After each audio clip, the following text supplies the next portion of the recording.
hard I've tried to parse this in class for students. They get the Greek oikumene, ecumenical, yeah, that's a cinch. Afro-Eurasian. And the part that really cloys for most of them is that Europe is reduced to a prefix after a mark. So it's not even a full noun. It's just Afro-Eurasian. I think Hodgson did it on purpose. I never knew him personally, but I did know one of his students very well, and she said he'd love to be sardonic. And I think Afro-Eurasian is a wink to say, you're not even worthy of full name. You're just part of Africa and Asia. Anyway, the Afro-Eurasian oikumene for Hodgson is an interactive cosmopolitan domain. It encompasses a widely diverse global complex of sub-traditions and histories. Defined by cities and trade, it projects a vast network of commercial, military, political, and religious urban nodes that stretch from the Mediterranean Sea to the Pacific Ocean.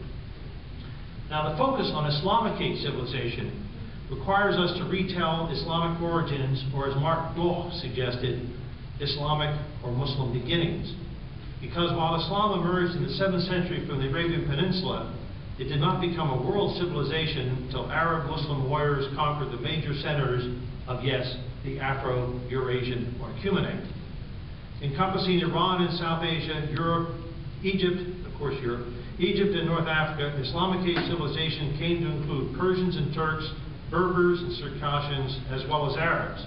So by the 12th century, Islamic civilization had become a multi-tiered force, not to be eclipsed till the period of European expansion and conquest in the 18th century. Such a vibrant diversity defies common sense cataloging, whether one looks at languages or ethnic groups or regions. It also strains the limits of a functional undergraduate syllabus, as many of you must have noted if you've ever tried to teach Hodgson. How would one begin to enumerate all the regional and sub-regional foci that a genuinely comprehensive catalog or a fully defensible syllabus of Islamicate civilization would have to provide? Not easily, especially if one tries to analyze frame issues, and this is where I think Hodgson is at his most brilliant, because the frame issue for him is not languages, ethnic groups, or regions. It's basically the distance, but also the comparison between Islam and Islamicate. So while Islamicate civilization derives from Islam, the two are neither synonymous nor interchangeable. Islamicate civilization relates to Islam, but also exceeds it. Islamicate civilization is about the complex of social relations that comprise the vast historical canvas of Muslim peoples. While Islamicate civilization projects belief and Islam, the belief in ritual, doctrine, and law shaped by Islamic perspectives, it is not limited to them. It exceeds them especially in its concern for the often taken for granted ways that patterns of conduct emerge. And I want to give but one example. Islamicate civilization is as much about adab, A-D-A-B, implicit ethical norms, as it is about sharia, that is explicit juridical codes. It is as much about difference between regions and traditions as it is about sameness, or about collapsing geographical and cultural differences into an umbrella concept such as the ummah.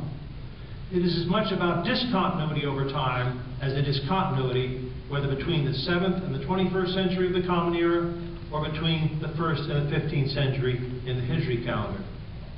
The focus on historical forces and social relations embeds an even greater departure from Islam viewed as a universal religion with discrete beliefs, rituals, and laws. So how does one recognize, explore, and celebrate Asian tones in the lived experience of Muslim peoples? This was one of the questions that Hodgson pondered and to which he gave the answer. It's all about the Afro-Eurasian oikumene. The Afro-Eurasian oikumene has been marked by Islam, yet culturally it is predominantly Asian rather than Arab. It draws more on the experience of Mongols and Moguls than it does on the history of Maghrebis and Middle Easterners. That pun is mine, not Hodgson's. By coining Islamicate civilization as his dominant referent for tracing the venture of Islam in world history, Hodgson announced and then pursued a resilient, persistent Asian focus.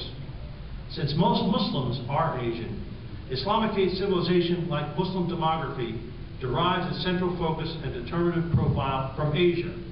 The study of Islamicate civilization, therefore, fails to reflect its subject unless one highlights the worldview of millions of Asians from Central to South to Southeast Asia,